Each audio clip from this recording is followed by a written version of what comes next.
परम पूज्य स्वामी रामदेव जी महाराज के चरणों में पहले वंदन। आप सबको प्रणाम। मेरी शांतनु जी से एक बार बात हुई, उन्होंने कहा कि सोशल मीडिया पर कुछ लिखो। मैंने कहा ज़रूर लिखूंगा। इस बार सोशल मीडिया शिविर होगा तो उसमें मैं आपको कविता सुनाऊंगा और वो आपको केंद्र में रखकर है। महत्वपूर्ण बात यह है कि आप वो योद्धा हैं, हालांकि जिन्हें युद्ध लड़े जाते हैं वो हाथ से ही लड़े जाते हैं, पर आपने उंगलियों से काम कर दिया, एक अच्छी बात है। मुझे जहां तक याद है कि सोशल मीडिया की कार्यशैली पर शायद ये पहली कविता है, जैसा मुझे आई विश्वास। मैं सीधे सीधे निवेदन कर रहा हूं, जो कविता मैंने आपके लिए लिखी है, आप वो योद्धा हैं और एक बार जब योद्धा बन जाते हैं तो योद्धा कभी अपने लिए नहीं लड़ता। ये स्वामी जी भी हमेशा कहते हैं, योद्धा हमेशा समाज के लिए, देश के लिए लड़ता है। आप भी वही कर्म कर रहे हैं। मैं सीधे सीधे कविता निवेदन कर रहा हूं, सुनिएगा। चूंकि नई है, कल ही लिखी थी मैंने और मैं आज सुना रहा हूं आपको, तो मुझे देखना पड़ेगा, लेकिन आप मेरा हौसला बढ़ाते रहिएगा। मैं निवेदन करता हूं कि गर योद्धा हो तो याद रहे, गर योद्धा हो तो याद रहे, दिल राष्ट्र भक्ति आबाद रहे। गर योद्धा हो तो याद रहे, दिल राष्ट्र भक्ति आबाद रहे। ना भारत माँ की बेटों से अब कोई भी फरियाद रहे, ना भारत माँ की बेटों से अब कोई भी फरियाद रहे। इन दो पंक्तियों पर सब हौसला देना मुझे कि चेहरे पर झलके स्वाभिमान, चेहरे पर झलके स्वाभिमान और मन में खुददारी रखना। चेहरे पर झलके स्वाभिमान और मन में खुददारी रखना। ये जंग शुरू की है तुमने तो जंग सदा जारी रखना।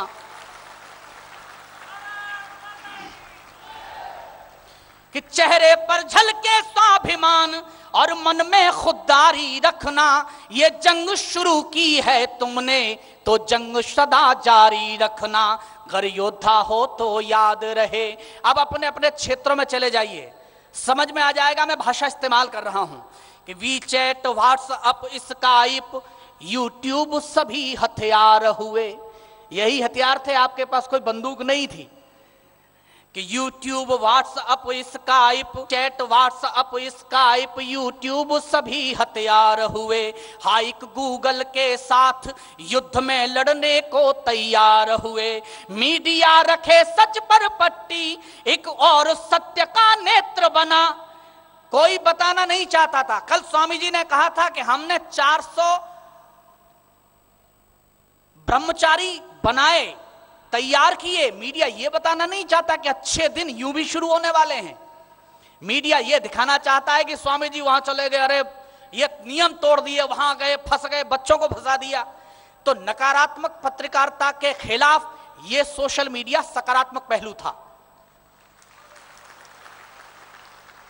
कि वीचैट, व्हाट्सएप, स्काइप, यूट्यूब सभी हथियार हुए। हाइक गूगल के साथ युद्ध में लड़ने को तैयार हुए। मीडिया रखे सच पर पट्टी, एक और सत्य का नेत्र बना। स्वामी जी के सच का सोशल, स्वामी जी के सच का सोशल मीडिया नया कुरुक्षेत्र बना। इसका केवल एक कारण था, ये राजनीति बदरंग हुई। इस खातिर ही स्वामी जी की सत्ता से खुलकर जंग हुई। इस खातिर ही स्वामी जी की सत्ता से खुलकर जंग हुई। स्वामी जी का कहना सच की गर्दन पर मतवारी रखना। स्वामी जी का कहना सच की गर्दन पर मतवारी रखना।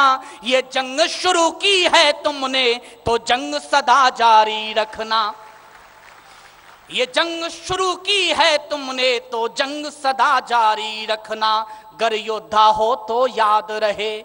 और सुनिए कि जब स्वयं ट्विटर पर स्वामी जी के संदेशों को ट्वीट किया, ये सब आप ही थे जिन्होंने पूरे भारतवर्ष में क्रांति ला दी।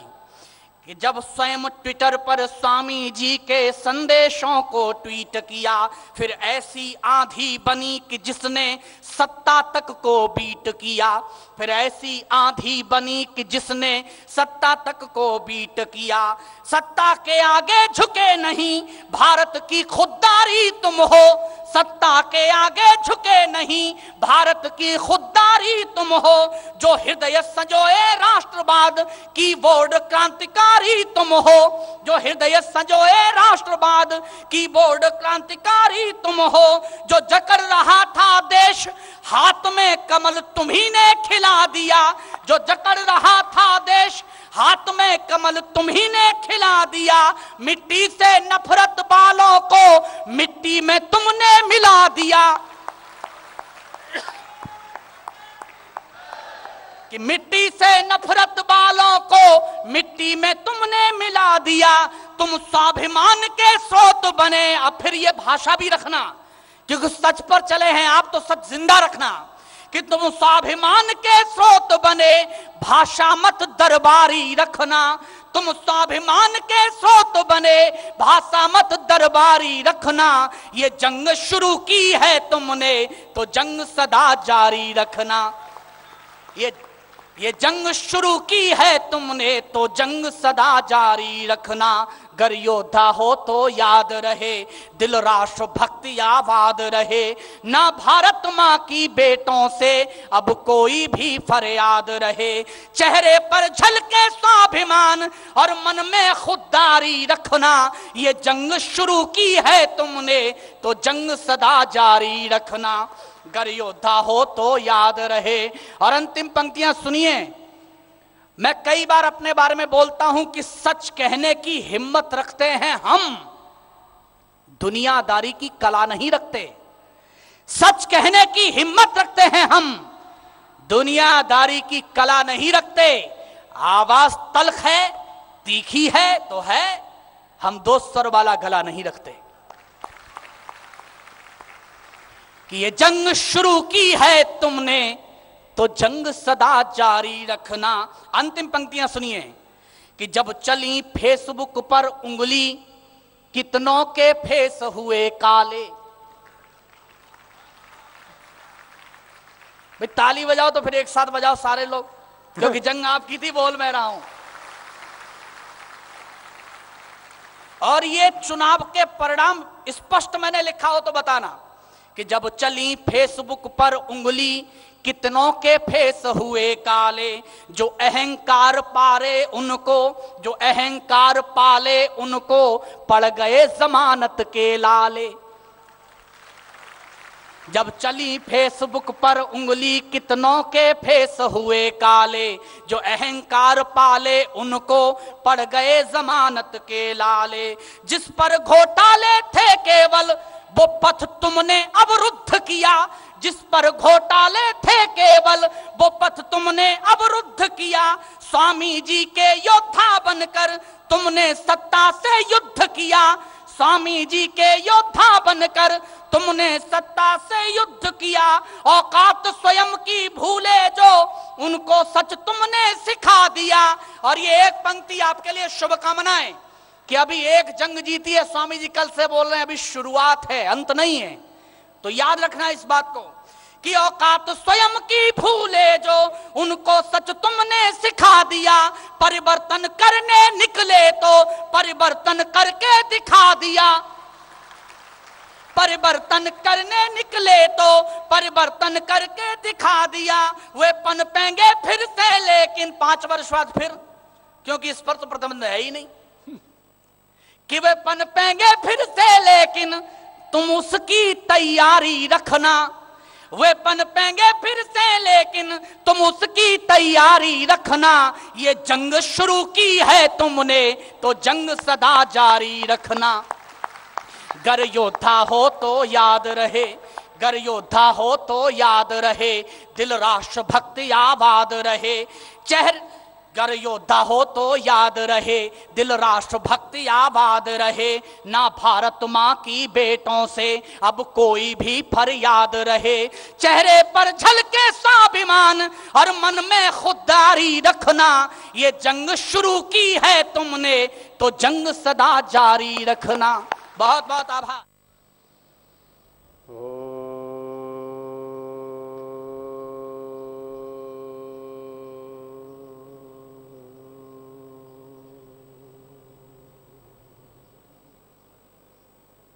सहना भवतु सहनौ भुनक्तु सह वीर्यं करवावहै तेजस्विनावधीतमस्तु मा विद्विषावहै।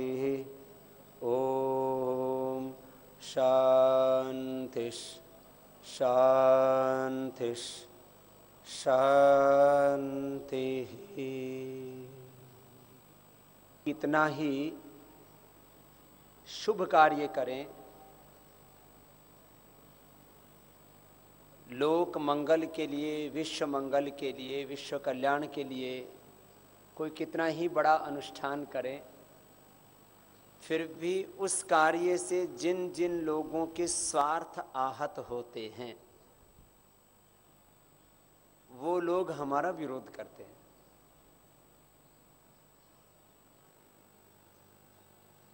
उनका विरोध का कारण धार्मिक भी हो सकता है, माने सांप्रदायिक हो सकता है। देखो, दो शब्द हैं, एक है धर्म और एक है मजहब, मत, पंथ, रिलीजन। धर्म शब्द का दुर्भाग्य से अभी तक अंग्रेजी में ट्रांसलेशन ही नहीं हो पाया। अब उस शब्द का प्रयोग कई बार हमको भी करना पड़ जाता है, बाध्यतावश, मजबूरीवश। तो कुछ लोग अपने सांप्रदायिक कारणों से, उनके मजहब, मत, पंथ की हानि उनको दिखती है हमारे कार्य से, तो विरोध करने लग जाते हैं। तो सांप्रदायिक कारणों से हमारा विरोध कर सकते हैं। कुछ लोग अपनी उनकी जो सोशल आइडियोलॉजी है, उनके प्रिंसिपल्स हैं, उनकी वजह से या उनकी जैसी भी अपरिपक्व जो समझ है, क्योंकि कुछ लोग अपने को सोशलिस्ट कहते हैं, कुछ लोग अपने को कैपिटलिस्ट कहते हैं, कुछ लोग अपने को कम्युनिस्ट कहते हैं। अलग अलग निष्ठाओं में लोग बटे हुए हैं, दक्षिण पंथ, वाम पंथ। फिर मैंने कहा ये जो है साम्राज्यवादी लोग, समाजवादी लोग, अलग अलग वादों में, अलग अलग प्रकार के पंथों में लोग बटे हुए हैं, सामाजिक का, आर्थिक, राजनीतिक दृष्टि से भी। तो सांप्रदायिक कारण हो सकते हैं जिसके कारण से हमारा विरोध करते हैं, सामाजिक कारण हो सकते हैं, आर्थिक कारण हो सकते हैं। कुछ लोग कहते हैं, ये एक बहुत बड़ा प्रश्न है, ग्रोथ हो, डेवलपमेंट की दिशा क्या हो। कुछ कहते हैं कि मनुष्य के लिए विकास होना चाहिए, कुछ कहते हैं मनुष्य का विकास होना चाहिए, कुछ कहते हैं मनुष्यों में भी सब मनुष्यों का विकास होना चाहिए। कुछ लोग ये मानते हैं कि सबका बराबरी का हक है प्रकृति के संसाधनों पर। कुछ लोग ये कहते हैं कि जिसके पास जितनी ताकत है उतना उसको पाने का हक है, जो जितना पुरुषार्थ करता है, शारीरिक दृष्टि से, बौद्धिक दृष्टि से। फिर वैसे ही कानून बना दिए जाते हैं। जल, जंगल, जमीन, भू संपदाओं को लेकर के पूरी दुनिया में लड़ाइयाँ चल रही हैं। फिर कुछ कहते हैं कि जो संसाधन जहाँ के हैं वहाँ के लोगों के लिए उनको उपयोग होना चाहिए। प्रकृति ने जब ऐसी व्यवस्था दी है तो जो है उसमें जो ताकतवर लोग होते हैं वो हस्तक्षेप करने वाले कौन होते हैं? ताकतवर लोग ये कहते हैं कि ये तो सदियों तक भी इसका उपयोग नहीं कर पाएंगे, हम तो यहाँ बड़े बड़े कारखाने लगा करके और लाखों करोड़ों लोगों को सुख देते हैं और समृद्धि को बढ़ाते हैं, तो हमको क्यों हक नहीं है? तो इस तरह से बहुत से कारण होते हैं विरोध के। विरोध का यह कारण नहीं होता है कि हम गलत हैं, हो सकता है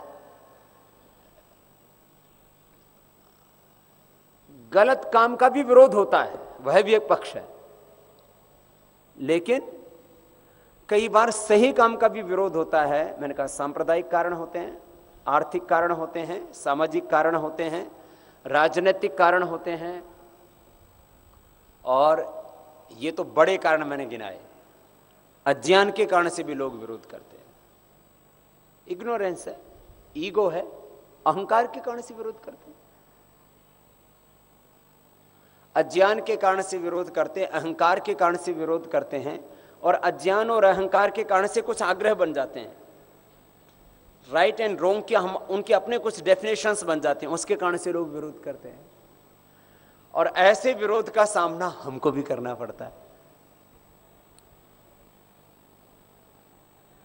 वैसे दुनिया में कोई ऐसा कार्य नहीं है जिसका विरोध ना होता हो, क्योंकि सत्य का भी झूठे लोग तो विरोध करेंगे ही, अहिंसा का भी जो हिंसक लोग हैं वो विरोध करेंगे ही, सदाचार का भी जो दुराचारी लोग हैं विरोध करेंगे ही, शाकाहार का भी जो मांसाहारी हैं वो विरोध करेंगे ही, सच्चाई का भी जो बुराई के रास्ते पर चल रहे हैं वो लोग विरोध करेंगे ही।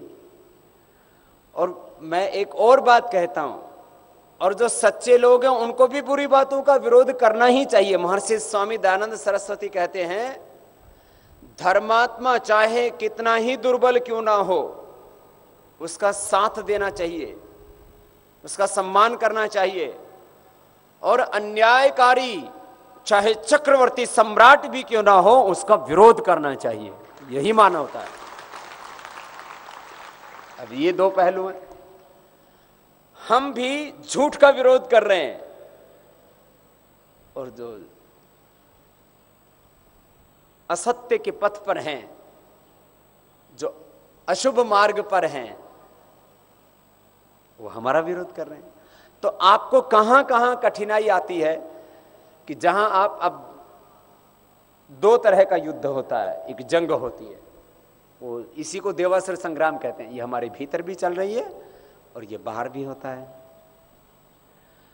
पहले जो वार होते थे उसमें हथियार होते थे, अब जो वार हो रहे हैं उसमें विचार केंद्र में होते हैं, हथियार भी प्रयोग किए जाते हैं। ये गलत फहमियां हैं कि अब दुनिया में युद्ध खत्म हो चुके हैं। अब भी यूक्रेन के ऊपर युद्ध के बादल मंडरा रहे हैं, अभी भी इराक में युद्ध चल रहा है, क्योंकि करप्ट कॉर्पोरेट्स, करप्ट पॉलिटिशियंस और करप्ट एग्जीक्यूटिव्स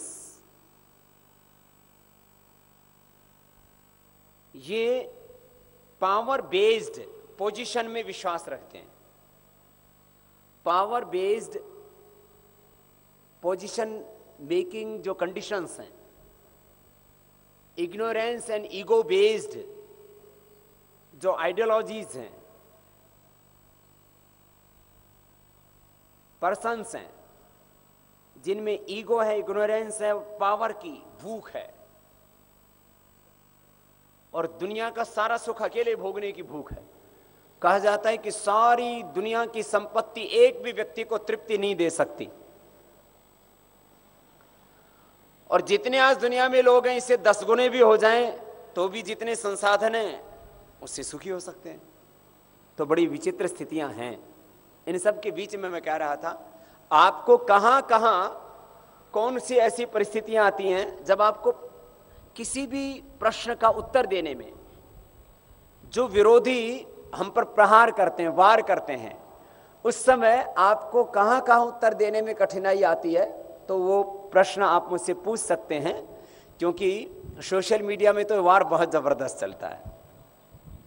ये तो बड़े इशू मैंने कहे, जैसे मैं संयम की बात करता हूं और मैं कहता हूं कि भाई जो है फ्री सेक्स ठीक नहीं है, इसी के ऊपर मेरा विरोध शुरू हो जाता है कि बाबा जी आपको क्या लेना देना, हम कुछ भी करें। अरे तुम कुछ कैसे भी करोगे, ये सारी सृष्टि स्वयं में नियंत्रित है, तो मनुष्य तो इसकी सबसे श्रेष्ठ इकाई है, उसको सबसे ज्यादा नियंत्रित होना चाहिए। अरे पशु भी स्वयं में नियंत्रित है, ये पेड़, ये पौधे, ये सूरज, ये चांद, ये धरती, ये सब कुछ स्वयं में नियंत्रित है, अनुशासित है, सेल्फ डिसिप्लिन में रहते हैं। तो आप उच्छृंखलता को, उद्दंडता को आप स्वतंत्रता कैसे कह सकते हैं? तो इसके ऊपर हमारी बहुत बहसें चली।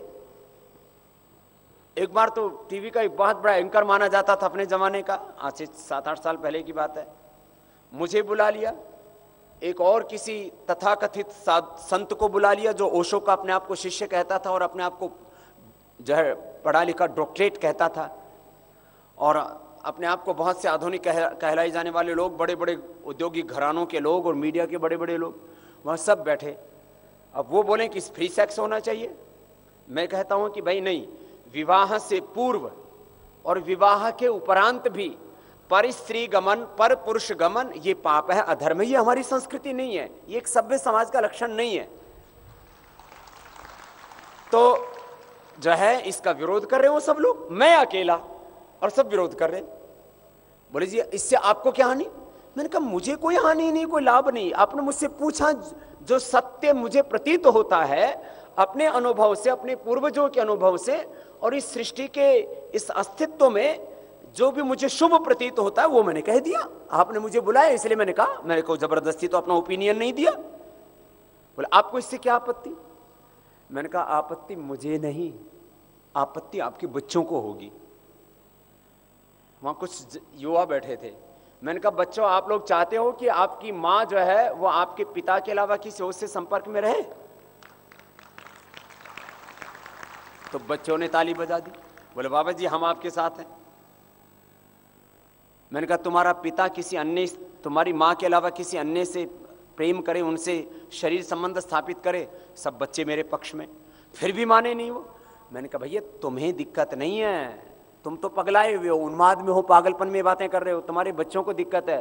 मैंने कहा आगे होने वाली औलादों को यही नहीं पता लगेगा उनका बाप कौन है, फिर भी नहीं समझे। तो फिर वो एंकर और ऐसे अपना आंकड़ा आंकड़ा करके बोले। मैंने कहा बताओ तुम्हारी पत्नी यहां पर आई हुई है? बोले आई हुई है। तो मैंने कहा इनकी पत्नी खड़ी हो जाए। तो उनको मैंने सभा के बीच में, ये लाइव टेलीकास्ट हो रहा था, सभा के बीच में मैंने खड़ा कर दिया। मैंने कहा क्या आप चाहते हो किसी और स्त्री के संपर्क में रहे? तो जोर से चीख करके बोले कभी नहीं। मैंने कहा मुझे कुछ मत बोल, अपनी पत्नी से सुलट ले पहले, तेरी पत्नी कहे तो जो चाहे वो कर ले। इस तरह के प्रसंग आते, मैं उनका भुक्तभोगी हूं। एक अपने आप को युवाओं का आइकॉन कहने वाला चेतन भगत नाम का उद्दंड वो मिल गया है? वो भी लाई था। अब उसमें हम कैसे कैसे मैं विरोध की कुछ 1-2 घटनाएं सुना रहा हूं। तो वो बोलता है बाबा जी के हाथ में सत्ता आ गई तो ये देश में से शराबबंदी कर देंगे, किसी को दारू पीने को नहीं मिलेगी। मैंने कहा तेरे को क्या दिक्कत हो रही है? अरे दारू पीने को नहीं मिलेगी, मैंने अमृत तो बंद नहीं कराया ना, जहरी बंद कराऊंगा ना। बोले यदि बाबा जी के समर्थक कोई सरकार आ गई तो पूरे देश में दारूबंदी करवा देंगे, पूरे देश में तंबाकू बंदी करवा देंगे। मैंने कहा इसके फायदे बता दिए एक भी। बोले आपको क्या आपत्ति, कोई दारू पीता है तो? मैंने कहा इसमें आपत्ति और अनापत्ति का प्रश्न नहीं है, इसमें प्रश्न यह है कि सही क्या और गलत क्या है, रोंग क्या है, राइट क्या है, साइंटिफिक क्या है, नॉन साइंटिफिक चीज क्या है, बस इसी के ऊपर बहस करनी है। बोले बाबा जी तो कहते हैं कि ये जो कौन से जो होमोसेक्सुअल्स को फांसी पर लटका देंगे। मैंने कहा मैंने कभी नहीं कहा कि होमोसेक्सुअल्स को फांसी पर लटकाओ, लेकिन मैंने इतना जरूर कहा है कि यह जो होमोसेक्सुअलिटी है यह नैसर्गिक तरीका नहीं है यौन संबंधों का, यह आदर्श तरीका नहीं है और यह अनुत्पादक कृत्य है, यह अमानवीय कृत्य है, ये उन्माद और पागलपन में किया हुआ कर्म है, ये एक व्यक्ति के रोंग हैबिट है, बहुत से रोंग हैबिट्स होती है हमारी, इसको करेक्ट करने की जरूरत है। बोला आप करेक्ट करने वाले कौन होते हैं? तो मैंने कहा आप ये करेक्टरलेस लोगों का साथ देने वाले आप कौन होते हैं? खैर बहुत तनातनी हो गई। अब ऐसी ऐसी बातें हो जाती हैं। मैंने कहा चेतन भगत तेरे माता पिता होमोसेक्सुअल होते ना तो मेरे सामने बैठ के बहस नहीं करता। अब क्या बोले, उसकी माँ भी वहीं बैठी थी, उसकी माँ पहले मेरे से आशीर्वाद ले रही थी। अब मैं ये तो नहीं बोला, मैंने कहा माँ बताई इसको भी बेटे को ब्रह्म ज्ञान दे दे थोड़ा। ऐसी ऐसी बातें करते हैं। अब हम, आपने आज तक देखा होगा, मेरी हजारों बहसें सुनी होंगी, डॉक्टरों से लेकर के, जो तथाकथित जो सोशलिस्ट लोग हैं उनसे लेकर के, साइंटिस्टों से लेकर के, पॉलिटिशियंस से लेकर के, इकोनॉमिस्ट से, तमाम लोगों से आपने सुना होगा संवाद। हमने कभी भी बिना तर्क के अपनी बात नहीं कही, लेकिन लोग उद्दंड होते हैं। तो आप, ये तो कुछ प्रसंग मैंने ऐसे 2-3 आपके सामने रखे। ऐसे अर्थशास्त्र के ऊपर लोग बहस करने लगते हैं।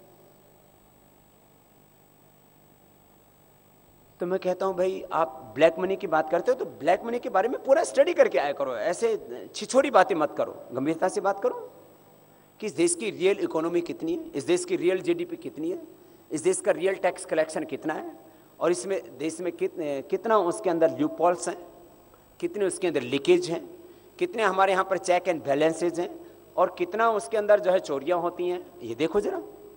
और ये 67 सालों का हिसाब लगाओ। चलो अंग्रेज़ों के ज़माने में जो हुआ, मुगलों के ज़माने में जो हुआ, उससे पहले राजा महाराजाओं ने जो लूटा, मैं उसकी बात नहीं कर रहा हूँ। अब तो 67 सालों का हिसाब तो देना पड़ेगा ना।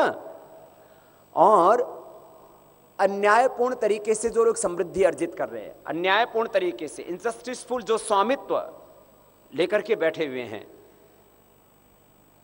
अन्यायपूर्ण तरीके से जो चारों तरफ समाज के अंदर जो वितरण हो रहा है, अन्यायपूर्ण तरीके से जो दोहन हो रहा है, ये इसको तो ठीक करना पड़ेगा। मैं इसी को व्यवस्था परिवर्तन नाम देता हूं। खैर, तो ऐसे अनेक प्रसंग आएंगे, उन सबको जब, क्योंकि जब हम कोई भी बात कहते हैं तो उसके सैकड़ों पहलू होते हैं एक बात के, उन सब के बारे में आपको जानकारी नहीं होगी तो आप तुरंत उत्तर नहीं दे सकते।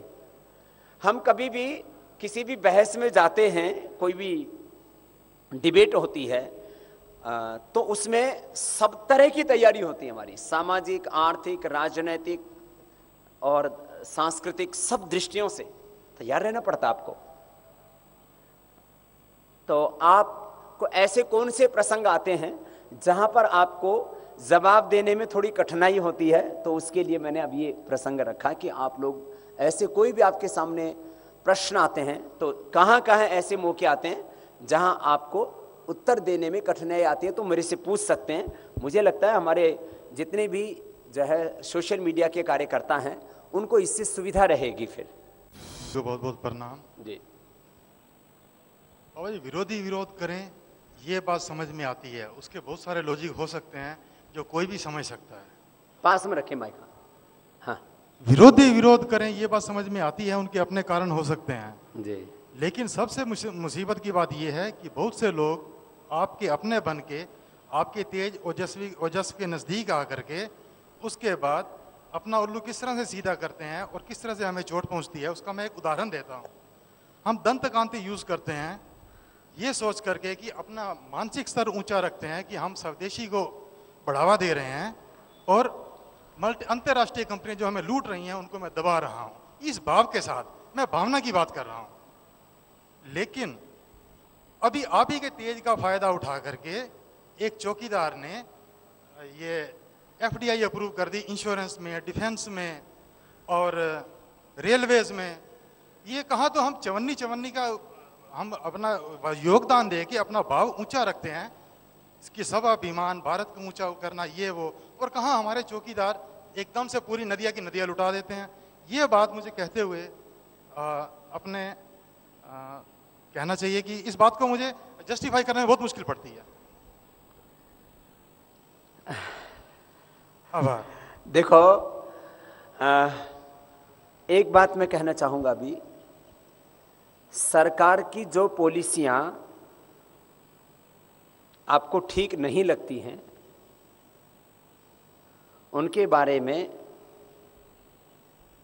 आप लोगों को जो जस्टिसफुल लगे उस तरह से आप लोग लिख सकते हैं। देखो, दो बातें होती हैं।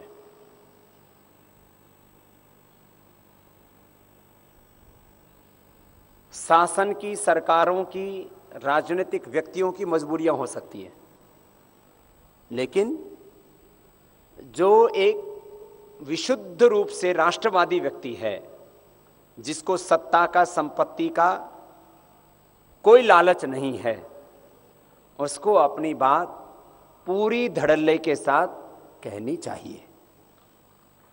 ये एक पक्ष है। आप हमसे पूछेंगे कि स्वामी जी कुछ बातों के ऊपर अभी आप ओपिनियन नहीं दे रहे, तो इसके कुछ रणनीतिगत कारण होते हैं कि कुछ बातों के लिए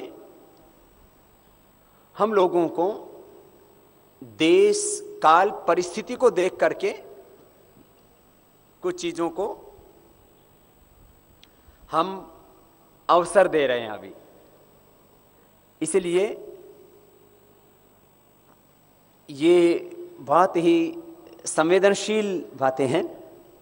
इसलिए मैंने कहा, हाँ, किसी भी बात का मूल्यांकन हम ठीक ठीक करें, ये बात कह देता हूं। अवमूल्यन और अधिमूल्यन, इन दो चीजों से बचना, ये बहुत गहरे शब्द हैं। कभी कभी किसी व्यक्ति, वस्तु, विचार, सिद्धांत को ठीक ठीक नहीं समझ पाते, तो कई बार जो कम है उसको ज्यादा समझ लेते हैं, और वास्तव में जो बहुत महिमाशाली है उसको कम समझ लेते हैं। तो अवमूल्यन और अधिमूल्यन नहीं हो हमारे द्वारा, इसकी जागरूकता रखें, इतना ध्यान रखना पड़ेगा। और अभी हमसे भी करोड़ों लोगों की हजारों अपेक्षाएं हैं, उम्मीदें हैं, और हम उनको नाउम्मीद भी नहीं होने देना चाहते। लेकिन हमने थोड़ा सा वक्त दिया हुआ है तख्त पर बैठे लोगों को, इसलिए थोड़ा सा हमने धैर्य साधा हुआ है। ठीक।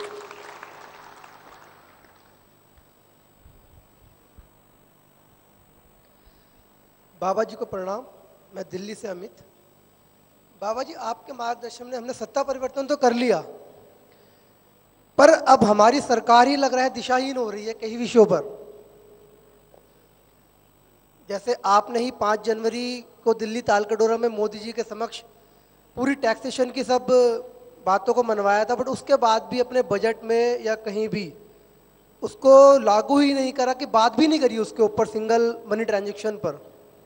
और जो पिंक रेवोल्यूशन की बात मोदी जी करते थे या गवर्नमेंट करती थी, उसके ऊपर उल्टा हो रहा है कि मशीनरी पर उल्टा सब्सिडी घटाई जा रही है, ट्रांसपोर्टेशन सब्सिडी अब भी चालू है।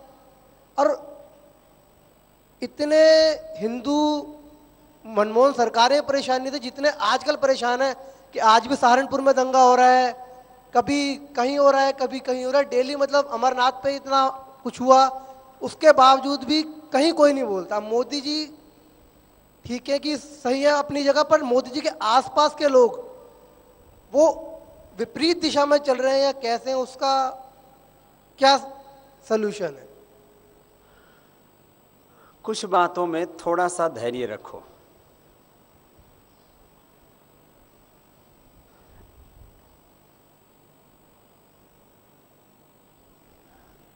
कुछ बातें ऐसी हैं जो मैंने कहा बहुत गंभीर हैं। उसमें मैं अभी करीब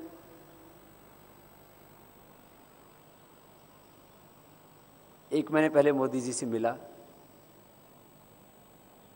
तो मुझे मोदी जी ने जब कार्यभार संभाला तब मैंने मोदी जी से कहा, मोदी जी कैसे हैं? बोले बाबा जी पहले जैसा ही हूँ। मुझे अच्छा लगा।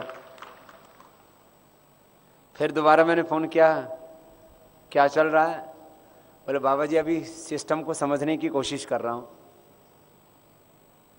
फिर मैं कुछ दिन पहले मिला, मैंने कहा मोदी आपसे और जो हमसे लोगों ने उम्मीदें की हैं, मुझे पूरा विश्वास है कि आपके नेतृत्व में सब काम पूरे होंगे। अब एक तो मैं दायित्व की व्यापकता,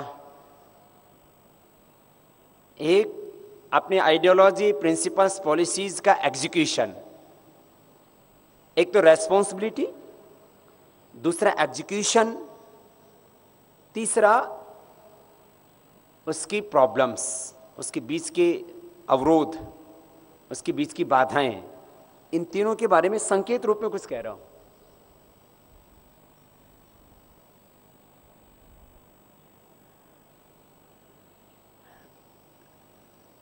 जब कोई सरकार हमारी विचारधारा, सिद्धांतों और नीतियों के विपरीत काम कर रही है, उस समय उसको लताड़ना बड़ा आसान होता है, उसको टारगेट करना बड़ा आसान होता है।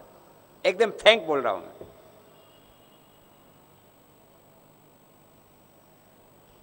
लेकिन जो व्यक्ति, जो सरकार जिसका नेतृत्व ये कहता है कि हम आपकी नीतियों से 100% सहमत हैं, हमको वक्त दीजिए और हम करेंगे, तो एक तरफ मैं उस दायित्व बोध को भी समझता हूं, रेस्पॉन्सिबिलिटीज को, और जो एजुकेशन के जो बीच की बाधाएं हैं, उसकी कड़ियां हैं अलग अलग, उसके बीच के अवरोध हैं, उसके बीच में अलग अलग तरह की जो कठिनाइयां हैं, उनको भी समझता हूं। और यदि कुछ बड़े काम करने हो तो उसमें बिना परिणाम की परवाह किए, जब पूर्ण बहुमत की सरकार है तो कुछ बड़े और कड़े फैसलों की अपेक्षा भी मैं भी करता हूं और ये देश भी करता है। तो इन सब संदर्भों के बीच में अभी हमने धर्म का पहला लक्षण है धैर्य, तो हमने जब प्रथम चरण में धैर्य धारण किया हुआ है, देश के लोगों ने भी धैर्य धारण किया हुआ है। तो ये चीजें आपके सामने दिख रही हैं कि भाई देखो, इतना बड़ा देश, उसमें एक साथ सारी चीजों को समझना, यद्यपि एक स्टेट का उनको एक्सपीरियंस है, लेकिन स्टेट में और देश में, मतलब आप प्रतिशत वाइज देखें तो 90 और 100 का अंतर है।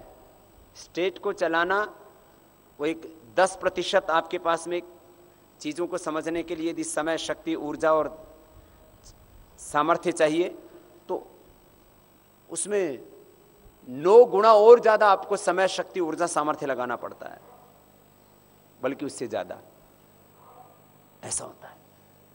तो कुछ चीज़ों के लिए, जैसे मैंने सुबह भी कहा आपको, चाहे वो एजुकेशन सिस्टम है, हेल्थ सिस्टम है, अभी भाई ने बात की टैक्सेशन सिस्टम की, ऐसे ही इकोनॉमिक सिस्टम पूरा जो है, अभी इलेक्शन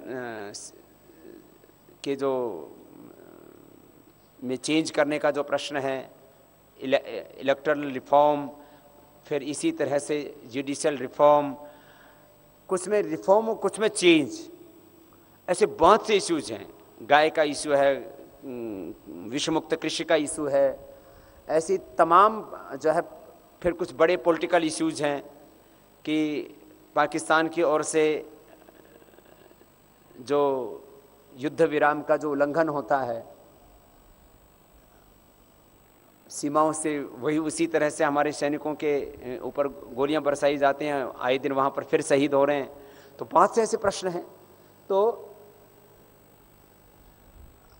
इन सब संदर्भों में मुझे लगता है प्रथम दृष्टया हमको मोदी जी को थोड़ा वक्त देना चाहिए, और ये भी एक पक्ष बनता है।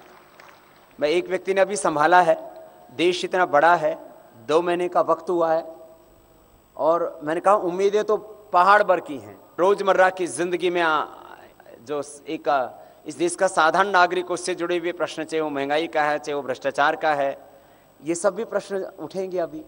तो ये डगर आसान नहीं है, लेकिन एक चीज मैं जो अभी तक देख पाया, मुझे मोदी जी की नीयत में खोट नजर नहीं आता है। अब नीतियों में उसको कितना एग्जीक्यूट कर पाएंगे, इसकी हम अभी उम्मीद लगाए बैठे हैं।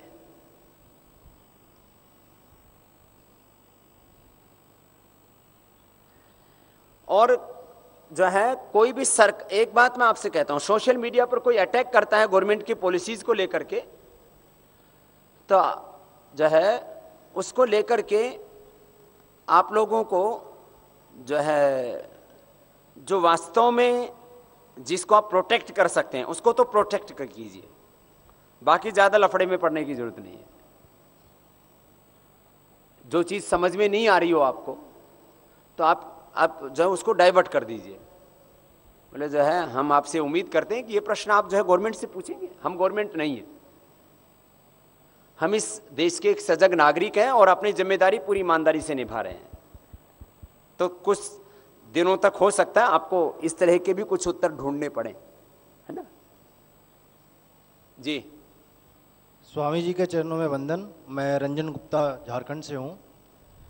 स्वामी जी, जब हम भारत स्वाभिमान की बात करते हैं तो हमारे पास बहुत सारे ऐसे हमारी विरासत है, हमारी संस्कृति है, जिनको हम पटल पर ला सकते हैं, जिनको और प्रचारित कर सकते हैं। मैं एक उदाहरण देना चाहूँगा कि मेरे ही साथी से मेरी बहस हो गई एक बात पर कि हम वैलेंटाइन डे क्यों मनाएं और ना मनाएं। तो इस बात पे बहस हो गई। अब मेरा कहना था कि भाई हमारे यहाँ अपने प्रेम का जो है इजहार करने के लिए वसंत पंचमी का अवसर था, आप वैलेंटाइन डे को क्यों चुनते हैं इसके लिए। तो इस पर अच्छी खासी बहस हो गई। तो इस पे ऐसे विषयों पर जब हम भारत स्वाभिमान की बात करते हैं तो इनमें हम कैसे और अपनी संस्कृति को, अपनी विरासत को कैसे उभार सकते हैं और प्रचारित कर सकते हैं, इसके बारे में क्या मार्गदर्शन है आपका? देखिए, एक है बाजारवाद और दूसरा है अध्यात्मवाद, मानवतावाद, प्रकृतिवाद।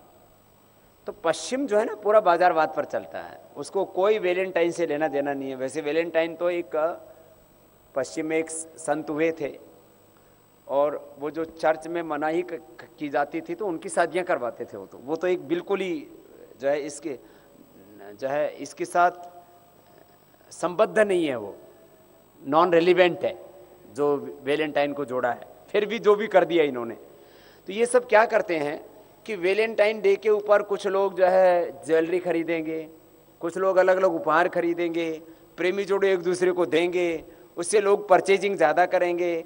जितनी परचेजिंग ज़्यादा करेंगे उस पर उन्हें हमारी आमदनी ज़्यादा होगी, उनसे कोई उनको प्रेम से लेना देना नहीं है। तो ये सारा जो ज़्यादातर इस तरह की जितनी भी चीज़ें चल रही हैं, अब जैसे वैलेंटाइन डे मनाएंगे, फिर डायबिटीज़ डे मनाएंगे, हैं, फिर जो है एड्स का डे मनाएंगे, फिर मदर्स डे मनाएंगे, फिर फादर्स डे मनाएंगे। वो बस उसके ऊपर है कि फादर्स डे के ऊपर लोग फूल फाल लेकर के, रोज़ तो वहाँ जाते नहीं कोई माँ बाप के पास, बोलो एक दिन फूल फाल लेके जाएंगे, उसी से ही 500 1000 करोड़ 10 20 50 हज़ार करोड़ का एक बाजार खड़ा हो जाएगा। चलो यही करते हैं। तो वो पूरा का पूरा जो है वो मार्केटिंग पर आधारित ये सारा फंडा है। जहाँ तक जागरूकता का प्रश्न है, और सारे दिन जो डे मनाए जाते हैं पूरे देश में और दुनिया में, भैया ये किसके नाम पर मनाए जाते हैं? सारे दिन वही निश्चित कर रहे हैं। अभी पीछे जो है हमको भी बुला ले एक फंक्शन में, बोलो योग डे भी मनाएंगे, और योग डे भी तुम ही तय करोगे। बोलो योगा डे, अच्छा भाई, mother's day, father's day, HIV का, एड्स का डे, वैलेंटाइन डे, सारे डे तुम्हारे नाम पर लिखे गए। अरे भैया तुम अपना कैलेंडर तो देख लो। जब कोई भी डे की बात करे ना, बोले भाई तुम्हारा कैलेंडर 2000 साल पहले से नहीं जाता, 2000 से आगे नहीं जाता, और ये धरती 200 करोड़ वर्ष पुरानी बनी हुई है, इसलिए तुम्हारे सारे डे ढकोसला है। इनका कैलेंडर ही छोटा सा है और सोच संकीर्ण है, सब कुछ अपने ऊपर लेना चाहते हैं। सारी दुनिया की ठेकेदारी कुछ यूरोप के और कुछ अमेरिका के देश अपने ऊपर लेके बैठे हुए हैं कि सारी दुनिया हम ही रूल करेंगे। तो इन चीजों को, एक तो हम भारतीय कैलेंडर की बात करें हर जगह, स्वदेशी में इसको प्रमोट करें कि हम लोग अब जो है भारतीय कैलेंडर के अनुसार काम करने से ना एक अलग तरह का गौरव बढ़ता है हमारा। तो उससे बहुत सी चीज़ों का आपको उत्तर मिल जाएगा। बाकी हमारे यहाँ पर जो है हम क्षणिक के पुजारी नहीं, हम शाश्वत के पुजारी हैं। क्षणिक सुख, क्षणिक प्रेम, ये क्षणिक उत्सव, एडवेंचर, एंटरटेन। तो हमारी जो संस्कृति है ना, वो कहती है कि हम भूमा के उपासक हैं। एक बहुत प्रसिद्ध वाक्य आता है, आप लोगों के काम आ सकता है कभी कभी, यो वै भूमा तत्सुखम नाल्पे सुखम अस्ति। भूमा में, असीम में, अनंत में सुख है। यो वै भूमा तत् सुखम। अब कुछ संस्कृत के शब्द हैं, आप लोगों के लिए थोड़ा जटिल होगा। यो वै भूमा तत्सुखम नाल्पे सुखम अस्ति। इसको आम भाषा में कहो तो प्राप्ति समाप्ति। जो प्राप्त कर लिया जाता है वो समाप्त हो जाता है, जो पा लिया जाता है वो थोड़ा होता है, जो नहीं मिलता वो अधिक होता है, जो पा लिया जाता है वो थोड़ा होता है, उससे तृप्त नहीं होता है, और अधिक व्यक्ति को कभी मिलता ही नहीं है, इसलिए व्यक्ति सदा दुखी रहता है। तो ये कुछ ऐसे बड़े सिद्धांत हैं। ये व्यक्ति के जो मन की जो भूख है ना, वो पूरी नहीं होती है, इसलिए वो अशांत रहता है। स्वामी जी, हमारा आपको कोटि कोटि वंदन। मेरा संजय खेर नाम है, मैं कश्मीर से हूँ और अभी दिल्ली में रहता हूँ। सबसे पहले जो आपने नरेंद्र मोदी भाई जी को सिंहासन पर बिठाया और 9 महीने का आपने प्रण कंप्लीट कर लिया, उसके लिए हम आपको बहुत बहुत अभिनंदन करते हैं। मुझे लगता है कि पूरे भारतवर्ष को इसमें कोई संदेह नहीं है कि जो नरेंद्र मोदी जी अभी 5 साल में करेंगे वो पूरे हमारे भारत स्वाभिमान और बाकी सब जो जितने भी लोग हैं उनकी आशाओं पर खरे उतरेंगे। मेरे पास स्वामी जी 2 प्रश्न थे कि जो जैसे कि हम मान लीजिए कि भाई कोई गलत काम करता है, कुछ भी करता है, हमको अपने अच्छे काम के साथ में आगे चलते ही रहना चाहिए। जैसे कि हम सड़क पर चलते हैं, हमारे पास कोई गंदी नाली आती है, हम अपनी नाक बंद करके आगे बढ़ते हैं। हम तो ये नहीं है कि भाई कि पीछे हटते हैं या रुक जाते हैं। और दूसरा स्वामी जी, जो हम ऐसा क्यों नहीं मान सकते हैं कि डेवलपमेंट और एनवायरनमेंट दोनों इकट्ठे साथ साथ चल सकते हैं? अगर आपको स्मरण होगा, जो अभी टिहरी बांध ने कमाल का काम कर लिया पिछले 2 साल पहले, जब ये देवी आपदा आ गई थी, उसमें दुनिया भर का पानी अलकनंदा और भागीरथी से आया था। अलकनंदा का पानी तो सारा का सारा नीचे आ गया, मगर भागीरथी का पानी जो है वो टिहरी बांध ने उस टाइम रोक लिया। और इसमें जो साइंटिफिक एविडेंस है कि उस टाइम जो हरिद्वार और ऋषिकेश है, जबकि मैं वहां पर ही ऋषिकेश में था उस टाइम, 1 मीटर ही पानी नीचे था। अगर टिहरी बांध नहीं होता तो हमको नहीं मालूम कि भाई ऋषिकेश और हरिद्वार में पानी कितना ऊपर जाता। देखो, धन्यवाद स्वामी जी। देखो, 2 बातें, डेवलपमेंट एंड एनवायरनमेंट, कुछ बहुत बड़े इशू हैं। जो भी अविवेकपूर्ण, अन्यायपूर्ण विकास होगा, इनजस्टिसफुल ग्रोथ एंड डेवलपमेंट, वो प्रकृति के लिए विनाशकारी होगा। ये बात सही है, और ये बहुत गंभीर इशू है। इसका 1-2 मिनट में तो उत्तर नहीं दिया जा सकता, लेकिन विकास के चक्कर में हम प्रकृति का विनाश ना करें। 200 करोड़ वर्षों तक अपने पुरखों ने इसको बचा के रखा है। हम 100-200 वर्षों के चक्कर में इसको खत्म कर डालेंगे क्या? अरे आने वाली पीढ़ियां क्या हम पर ही अंत होने वाली है क्या? आने वाली संतति, आने वाली औलादें, आने वाली पीढ़ियां, उनके लिए हमें अच्छी प्रकृति छोड़ के नहीं जानी है। एक तो ये प्रश्न है, तो इसको तो बहुत गंभीरता से विचार करना पड़ेगा।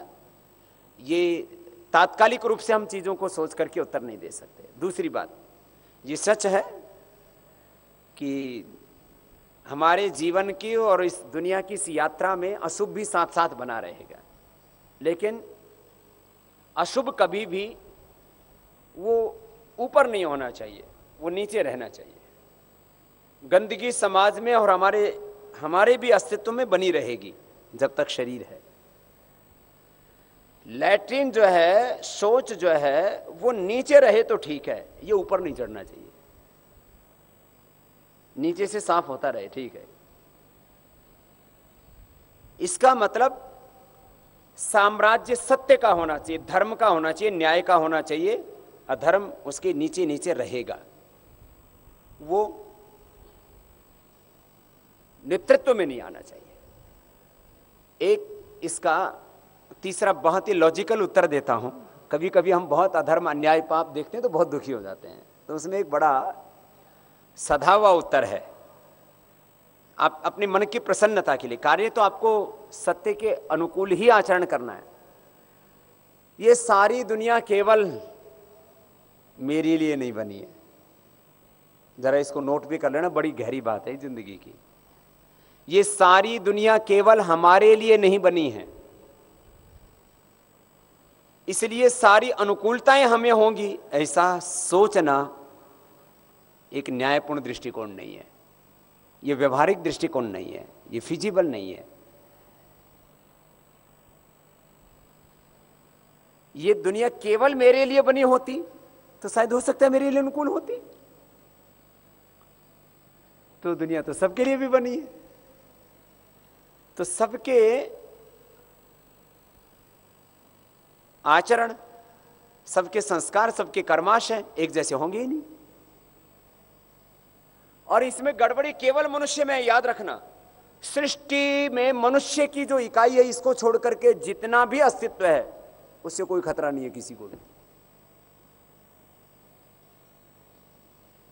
इसलिए ये जो मनुष्य है ना, इनके और मैंने सुबह एक शब्द का प्रयोग किया था, अनादिकाल से जीवन का प्रवाह चल रहा है और अनंत काल तक चलने वाला है।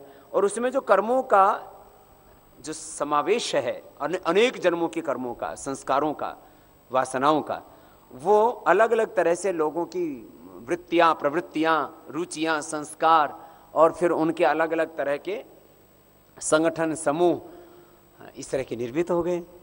इसलिए इसमें हमको कभी भी संख्या पर नहीं जाना है। संख्या पर, संख्या की दृष्टि से चीजों को देखने वाला कभी भी सत्य पर अडिग नहीं रह सकता। इसलिए यदि संपूर्ण ब्रह्मांड में एक भी व्यक्ति यदि सत्य के राह पर चलने वाला है तो वो भी स्वागत करने योग्य है। ऐसे भी बीच बीच में कालखंड आए हैं जब बहुत थोड़े लोग रह गए थे सत्य के पथ पर चलने वाले। तो इसमें संख्या को नहीं देखना, हमें सत्य को देखना है।